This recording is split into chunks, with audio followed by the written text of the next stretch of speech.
Meu amigo, esse é o episódio mais fraco da temporada, mas também é o mais inteligente, tá? Eu sei que parece contraditório, mas o que acontece é que nesse episódio ele faz uma jogada que muita gente não percebe e é por conta dela que a gente tem a sensação de que esse episódio ele não anda. Fala, maratonistas, eu sou o Iago e, meu amigo, eu já falei pra vocês que quando for pra tacar pau, eu vou tacar pau. E assim, esse episódio, ele de fato pode ser inteligente, mas pra mim ele não foi tão palatável. Eu vi muita gente na internet dizendo que quem não gostou desse episódio é porque só tá ligado nos dragões e etc, porque nesse episódio aqui não aparece dragões, e não é bem por isso. De fato é um episódio inteligente porque ele vai trabalhar na construção dos personagens e vai fazer com que as forças que são opostas aos pretos, elas comecem a crescer de uma forma ainda mais expressiva. Se a gente for pegar aqui um grande ponto forte desse episódio, é justamente a astúcia de Oromondi Hightower. A gente viu no episódio passado que Oromondi ele fala muito da questão da análise entre os Hightower e os Targaryen, de que os Targaryen são selvagens, de que eles são burros, de que eles só têm a força bruta dos animais, enquanto que os Hightower, eles têm a astúcia, eles têm a inteligência. Isso ficou muito claro no episódio passado. Mas aqui nesse episódio, isso é reforçado de uma outra maneira que eu acho que é uma maneira interessante, até porque faz a referência a uma personagem do universo de George Martin que é extremamente inteligente. Eu tô falando de Meria Martell. Durante o jogo que Oromondi tá tendo ali com Daeron e falando sobre questões de estratégia, ele acaba citando Meria como sendo um excelente exemplo de como ter força bruta apenas não resolve uma batalha, porque ele diz que Meria era uma mulher fraca de feições, ela era feia, mas ela tinha uma coisa que era a inteligência, e foi baseado nessa inteligência que fez com que Dorne não caísse dentro dos domínios dos Targaryen, mesmo os Targaryen tendo os dragões que eles tinham na época de Aegon Conquistador. Então o que ele quis dizer pra Daeron, e que ele quis também dizer pra audiência, é de que assim, por mais que os Hightower eles não tenham os dragões, né, eles têm a astúcia, e esses movimentos que são feitos são movimentos todos pensados, e a gente vai ver que a forma como Oromondi jogou esse episódio aqui foi de fato um jogo de xadrez. A gente sabe que no jogo de xadrez, pra gente ter grandes jogadas, a gente precisa mover os peões primeiro. Então o que eu senti nesse episódio foi isso, foi de que ele foi lento no sentido dos acontecimentos, eu senti que ele segurou um pouquinho, que ele estendeu algumas coisas que não tinha necessidade, mas esse movimento de peões é importante para jogadas que vêm lá na frente. E esse movimento de peões nada mais é do que um ataque direto ao próprio Daemon, porque assim, fica muito evidente pra gente e pro próprio Oromondi de que a pessoa que pode ameaçar os planos dele ali em Tumbletown é o próprio Daemon. Oromondi entendeu que Rhaenyra ela não vai chegar atacando fogo em geral lá em Tumbletown, então isso é uma coisa que faz com que a força dela seja minada. Então é só estratégia, é só realmente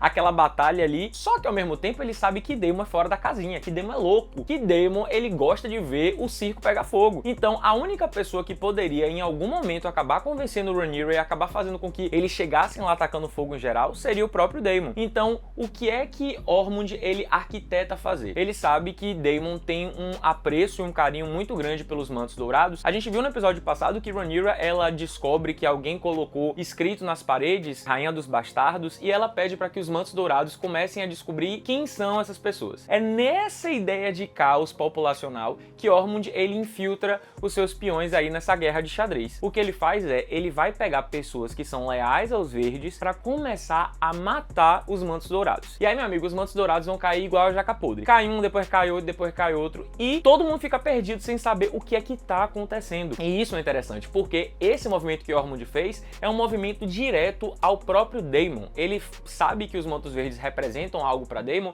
e no momento em que ele ataca os mantos verdes, ele coloca ali no final o resto dos mantos verdes sentados em um banquete que ele chama de festim de traidores, ele tá fazendo justamente a alusão a isso. Ele tá querendo dizer pra Daemon que assim, você tem força, mas eu tenho inteligência. Olha o que eu consegui fazer sem dragões. Eu consegui me infiltrar na Fortaleza Vermelha, eu consegui destruir aqueles que eram leais a você, então cuidado comigo. A forma como isso é construído pra gente chegar no que vem pra frente é interessante porque traz realmente um contexto, vai trazer uma carga dramática, fora que o fato disso tá acontecendo faz com que Daemon e Rhaenyra eles comecem meio que a se chocar. E no momento em que ela dá a ordem do que deve ser feito, porque ela quer encontrar Vhagar, ela quer encontrar Aemond, Daemon diz pra ela, não, você tem um problema mais sério aqui dentro. Os mantos dourados, eles não estão recebendo o soldo deles, eles estão envolvidos aí nessa questão aí com a população. E aí ele decide, eu vou primeiro resolver isso e depois eu vou atrás de Vhagar. Então isso faz com que eles tenham um racha entre eles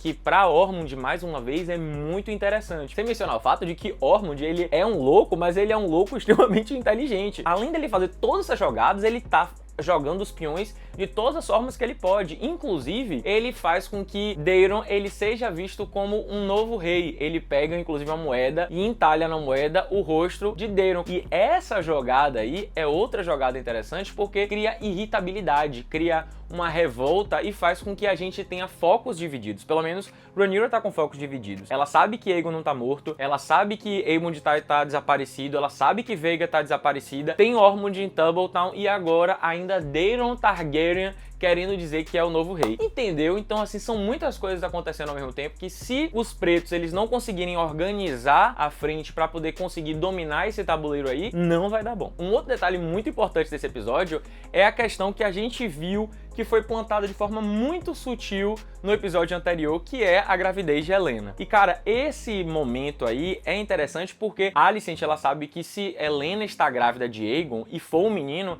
ele vai ser herdeiro ao trono. E isso vai ser uma ameaça direta a Rhaenyra. Então, obviamente, que ela vai querer fazer o quê? Ela vai querer fazer a criança de refém para poder evitar que essa criança venha a tomar o trono ou então mesmo matar essa criança. Então, a Alicent, ela fica meio que com medo de que isso possa ser um problema para Helaena e um problema para o futuro filho de Helaena. Então, ela meio que arquiteta ali alguma forma de fazer com que Helaena aborte sem que Rhaenyra saiba. Então, ela vai e pede o mestre Orwell para poder ele conseguir ali um chazinho que a gente já viu que esse chá ele é meio que comum nesse universo. A gente viu que na primeira temporada Rhaenyra tomou esse chá. A gente percebe que o mestre Orwell ele ainda é leal aos Hightower, ele é leal aos Verdes, ou então pelo menos ele é leal a Alicent. A gente viu no início dessa temporada de que ele acabou salvando ela de uma violência ali, né? E agora ele mais uma vez está para ajudar ela. Só que um ponto que é importante é que no momento em que ele leva esse chá para ela, ele diz: ó, eu vou precisar parar de vir aqui porque as pessoas já estão começando a desconfiar, já tá começando a ver burburinhos aí. E aí a Alicent agradece a ele e diz que não vai ser necessário. Ela tenta fazer com que Helaena tome o chá abortivo, só que Helaena não quer. Helaena diz que o filho é dela,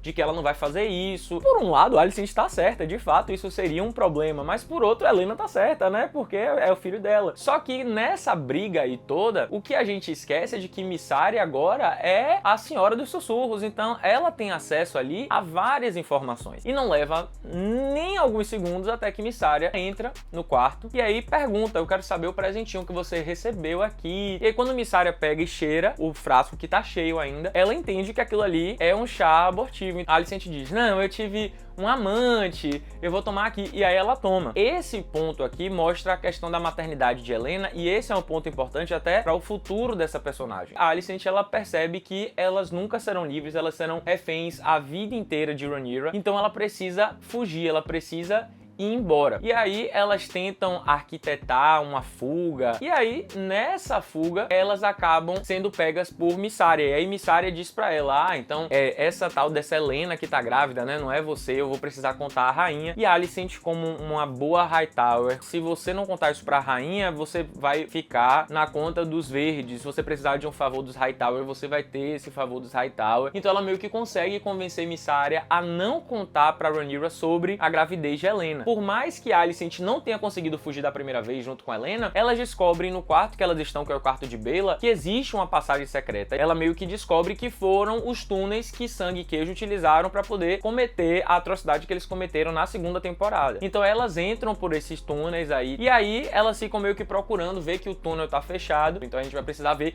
o que é que vai acontecer no próximo episódio em relação a essas duas. Obviamente que não tem como falar do quinto episódio dessa temporada sem falar do Caps de Westeros, vulgo Harrenhal, e a gente vê que Alyce Rivers e Aemond estão ali naquela batalha espiritual fortíssima. Alyce, ela tá tendo Harrenhal constantemente invadida por saqueadores, porque eu não sei se vocês se lembram, mas no episódio passado, Rhaenyra, ela disse que daria Harrenhal para qualquer caçador que trouxesse a cabeça de Aemond. Então, vários caçadores de recompensa vão até lá, só que Alyce, com seus truques, ela acaba conseguindo fazer com que todos eles fujam. Só que a gente descobre que Aemond, de fato, ele tá lá exatamente igual a Daemon, tendo inúmeras alucinações, e você vê que lá em Harrenhal não tem hidratação pro cabelo. Porque, meu amigo, se tem uma coisa que a internet fala o tempo inteiro, é sobre o cabelo hidratado de Aemond ao longo desse período aí de temporadas. Mas, nesse episódio, é a primeira vez que a gente vê o cabelo de Aemond Targaryen seco, meu amigo, mas seco, quebradiço, todo destruído. A batalha espiritual tá muito, mas muito forte. A gente percebe que ele tá tentando fugir desse controle louco que Harrenhal tem sobre a mente das pessoas, e aí Alice solta pra ele a pedrada.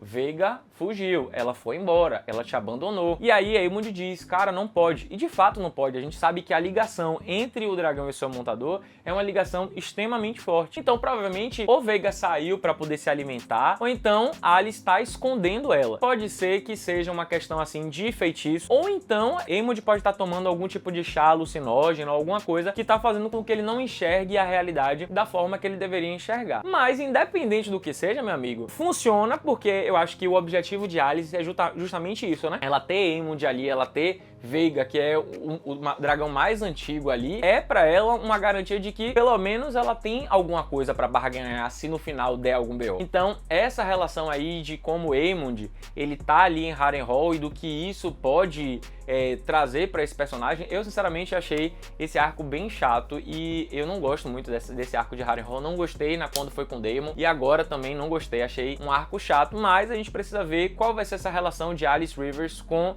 o próprio Aemond, e a questão de Veiga, onde é que Veiga tá? Será que ela saiu pra comer? Será que ela tá escondida? O que é que tá acontecendo? E aí, falando de Harrenhal, porque nesse episódio Harrenhal ele dá e deixa, eu não sei se vocês vão lembrar, mas na temporada passada, quando o Jace foi lá com os Frey, ele acabou prometendo que se os Frey deixassem os Stark passarem, que ele daria Harrenhal para os Frey. Só que aí a Lady Frey agora descobriu pela boca miúda de que Rhaenyra estava oferecendo Harrenhal para qualquer caçador de recompensas que trouxesse a cabeça de Aemond. E aí ela fica puta da vida. E aí ela fica dizendo, mas seu filho prometeu. E aí Rhaenyra disse, meu filho morreu. E aí tem esse embate, só que aí Lady Frey acaba integrando o conselho de Rhaenyra. E aí entra naquilo que eu falei, velho. São pessoas que precisam ajudar ela a governar, e ela tá colocando qualquer um. Não faz sentido pra mim. Por mais inexperiente que você seja, não faz sentido pra mim algumas escolhas. Mas se tem uma coisa que eu gosto de ver, é como Aegon, ele tá sofrendo nessa temporada. Ele tá sofrendo demais, velho. Larys chega pra ele e dá, meu amigo, um esbregue, mas bota Aegon lá no chão mesmo, mais no chão do que o que ele já tava. Só que aí muita gente acha que talvez isso daí tenha sido um grande surto de Larys, né? Mas a gente sabe que Larys, ele não dá ponto sem nó. Isso, com certeza, é como se fosse assim, meu filho, para de pensar em seu irmão, para de pensar nessas coisas pequenas, para de se fazer de coitado, porque você é rei, você tem que voltar, e seu foco ali é Rhaenyra, você tem que voltar para poder depois assumir o trono novamente. E por fim, não tem como não falar de Criston Idiota Cole, não tem. É a pessoa que falou pouco e fez merda, exatamente. Criston Cole, ele acha que ele tá arrasando, ele acha que ele tá nessa jornada de eu sou um cavaleiro, o que é que eu tô fazendo com minha vida, eu sou dispensável, porque ele viu que numa batalha de dragões ele não é absolutamente nada, e mesmo sem dragões ele não seria absolutamente nada, porque o bichinho chato, o personagem insuportável. Eu tô contando aqui, viu, HBO, eu tô contando aqui as horas pra vocês darem cabo desse rapaz, porque já passou da hora. Mas a gente percebe que ele acaba fazendo alguma coisa interessante nesse episódio aqui, que é a questão de ele invade o acampamento do povo Tully e acaba tocando fogo nesse acampamento, o que vai dificultar um pouco a marcha dos Tully. Só que aí Criston Cole tá achando que ele tá arrasando, de que ele tá sendo o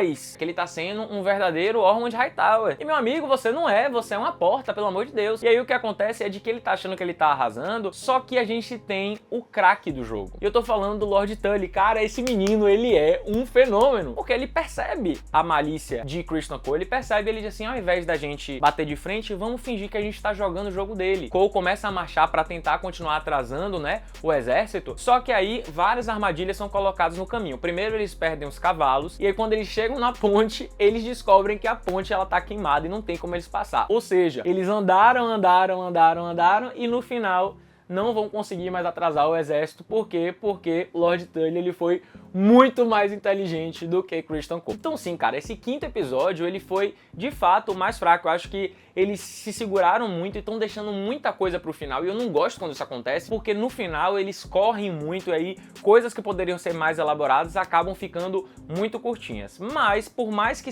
tenha sido mais lento, ele foi um episódio dobradiça, né? Ele não foi um episódio filler que ficou ali só pra encher linguiça, ele tem alguns pontos relevantes, só que é aquela história, é um episódio lento que consegue trazer alguma coisa, mas assim, que pra mim não ficou muito palatável. Mas eu quero saber de você, o que foi que você achou desse quinto episódio? Deixa aqui nos comentários. E se você curtiu esse vídeo, curte agora, se inscreve no canal, ativa o sininho pra não perder nenhuma notificação, e semana que vem eu tô aqui com mais um episódio de A Casa do Dragão. Então é isso, valeu!